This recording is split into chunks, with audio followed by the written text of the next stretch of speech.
Nick Taylor, standing in Great Parnham for the Harlow Alliance Party. Firstly, regarding the meetings you've had across the town, what have the meetings been about, and what are the feedback, what are the concerns that residents have expressed? Well, we've had 5 meetings, public meetings so far, and we've brought to the attention of the residents in a number of areas across the town the Epping Forest District Plan and the Harlow District Plan, local plan, and the consequences of that in terms of housing.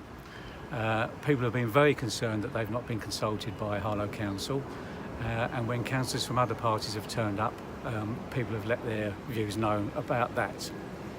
Interestingly, in the next few weeks, there's going to be a public consultation about the transport corridors in Harlow. And this forms partly part of what's being planned by Epping Forest District's area, but this will have a lot of consequences for people living in the town. It's going to be interesting to see whether Harlow Council and the Labour Party have learned any lessons from the last 18 months about the fact they've not consulted residents about the Harlow local plan. We will be scrutinising both the Council and the Labour Party in terms of their consultation. As a result of the meetings that we've had, we've now got email addresses for dozens and dozens of people and various other contacts, and if the Council don't consult with residents, we will be making providing as much information as we can via these emails. So when you attended the local plan meetings in Harlow, what concerns did you have? Well, we expressed particular concerns about 8 sites, which has been at the heart of our campaign on this whole subject. We think that these 8 sites shouldn't be built on, and of course they have been chosen by Harlow Council officers from an initial list of 359 sites. They honed it down to some 60 and then finally down to 21. And that they used a matrix which included using officer judgment and the value of these sites for the local community. And it was said that a firm had been employed by the council to consult with residents on these individual sites. But to date, we've not met anybody that has actually been consulted by that firm. So the sites that were actually listed were designated of low value as far as the community was concerned. And it's quite clear from our residents' meetings that that is completely the opposite of what people feel about these 8 sites. Can you name one of the sites that they think are low value? Well, one of them is at Deer Park, near to where I live. And what the council didn't do was, if they'd have looked actually at the land registry documents, they would have found that when this was handed over to the council by the Development Corporation in 1973, it was on the understanding that it would remain as a play area under an act that dated back to 1937. And quite clearly, if the people compiling the list had actually looked at that sale plan, they would have found that that site should never have been included on the list of 69 odd, let alone the final 21.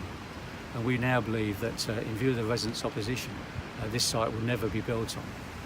And a similar situation exists at the Fennell site, where a resident at one of our meetings pointed out that this land should also have been protected since 2012 under a piece of legislation that came out then, which protected 4 sites in Harlow, including Parnham Wood Nature Reserve. Your critics will say that the Harlow Alliance Party seem to be sort of almost, with all due respect, almost like the Statler and Waldorf of local politics, that you just don't want anything built on and everything's harumph. Is that fair? No, absolutely not. We certainly don't object to the other 13 sites. We're only talking about 8 sites. We understand that, we know now, having gone to the actual local plans, that local plan examination, there are other sites that could be built on in Harlow. I can't point them out to you here, but there are other sites. But these sites have been chosen by Harlow Council. It's not as if some private developer has come along and is looking to build and the council can't stop it. These are sites that the council have actually chosen. Having said all of that, we've got lots of other issues as we've gone round to the areas. Things like entry phone systems. Basically, a lot of these systems aren't working. We spoke to a postman this week who can't get into certain flat blocks. When they complain that the system doesn't work, it takes weeks or months for them to be actually repaired. The state of many flat blocks inside. If you go around and look at council houses, there's one next door to me. It hasn't been painted for at least 20 years. There's no painting programme. So there's a whole range of issues that we're looking at. but obviously the key one is the local plan. What I will say though, and I should have said at the outset, the biggest thing on the doorstep is when people know we're an independent party, people are saying we can never vote Conservative again, or we can never vote Labour again. That is almost unanimously what people are saying to us when they know we're an independent local party. So is that your responsibility now? Do you have to make the decision? You know, you've been only going, what, 2 years? No, 18 months. 18 months, sorry. And you've got, what, how many candidates? Four? Four. Do you really need now to make a decision after May and say, listen, we need to either step up to the plate and get ourselves full slates and things like that? Well, we're certainly not going to go away. The simple fact is we're going to be scrutinising the behaviour of Harlow Council and in particular the Labour Party and its local plan. As I said earlier on, the Sustainable Transport Plan will come out to consultation and we will be making sure as many people across the town are aware of that. We're here to stay and we're looking for candidates for the next election so that we can try and get 11 candidates next May.